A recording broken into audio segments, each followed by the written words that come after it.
Hello दोस्तों, आज का मेरा टॉपिक भारतीय संविधान की प्रस्तावना से है। दोस्तों, इस वीडियो में आज हम भारतीय संविधान की प्रस्तावना से संबंधित सभी महत्वपूर्ण तथ्यों को पढ़ेंगे जो कि रीट, एसएससी, जीडी, रेलवे और सभी प्रतियोगी परीक्षाओं में बार बार पूछे जाते हैं। दोस्तों, वीडियो को अंत तक देखना जिससे कि ये टॉपिक आपकी बेहतर समझ में आ सके। चलो दोस्तों, वीडियो को स्टार्ट करते हैं। दोस्तों, भारतीय संविधान की प्रस्तावना एवं उद्देश्य का दोस्तों इसको कहा जाता है, किसको? भारतीय संविधान की जो प्रस्तावना है और उद्देश्य का को क्या कहा जाता है?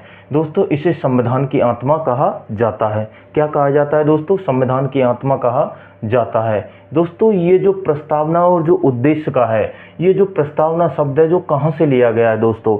ये कहाँ से लिया गया है फ्रेंड्स? अमेरिका से। कहाँ से लिया गया है? अमेरिका से। दोस्तों, प्रस्तावना की जो भाषा है वो दोस्तों किस देश से ली गई है दोस्तों? ऑस्ट्रेलिया से। कहाँ से ली गई है? ऑस्ट्रेलिया से।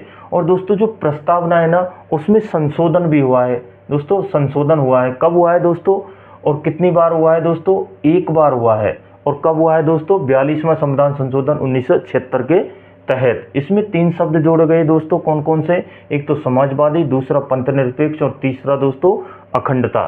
ठीक है दोस्तों, रिकॉल करते हैं। कहा जाता है प्रस्तावना को संविधान की आत्मा। शब्द लिया गया है अमेरिका से। प्रस्तावना की भाषा क्या है? भाषा जो कहाँ से ली गई है? ऑस्ट्रेलिया से। दोस्तों, इसमें संशोधन हुआ है कितनी बार? एक बार हुआ है। कब हुआ है? 42वां संविधान संशोधन 1976 के तहत 3 शब्द जोड़े गए प्रस्तावना में। एक तो समाजवादी, दूसरा पंथनिरपेक्ष, तीसरा अखंडता। दोस्तों, इसका जो आधार है उसको प्रस्तुत किया था पंडित जवाहरलाल नेहरू के द्वारा। इसके उद्देश्यों के प्रस्ताव को प्रस्तुत किया गया कब दोस्तों? 13 दिसंबर 1946 को। कब किया गया दोस्तों? 13 दिसंबर 1946 को उद्देश्यों के प्रस्ताव को प्रस्तुत किया गया। दोस्तों, इसका जो केंद्र बिंदु है वो क्या माना गया कि हम भारत के लोग। क्या माना गया दोस्तों? हम भारत के लोग। दोस्तों, प्रस्तावना के अंग पर कई विवाद हुए दोस्तों।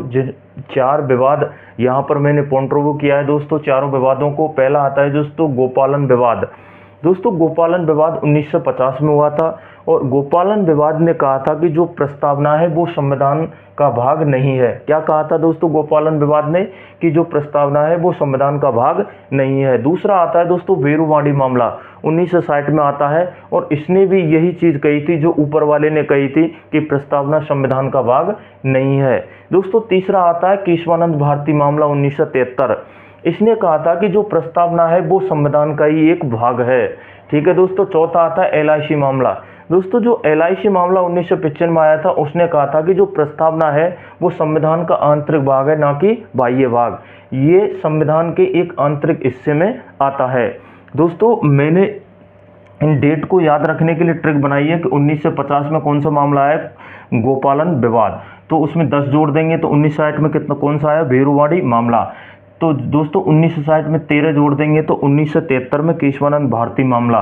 तो 1973 में 22 जोड़ देंगे तो दोस्तों LIC मामला 1995 में सामने आया। कब? इसने क्या कहा था कि प्रस्तावना संविधान का भाग है या आंतरिक हिस्सा है। दोस्तों, वीडियो अच्छी लगी हो तो वीडियो को लाइक करना, चैनल पर नए हो तो चैनल को सब्सक्राइब करना ना भूलें।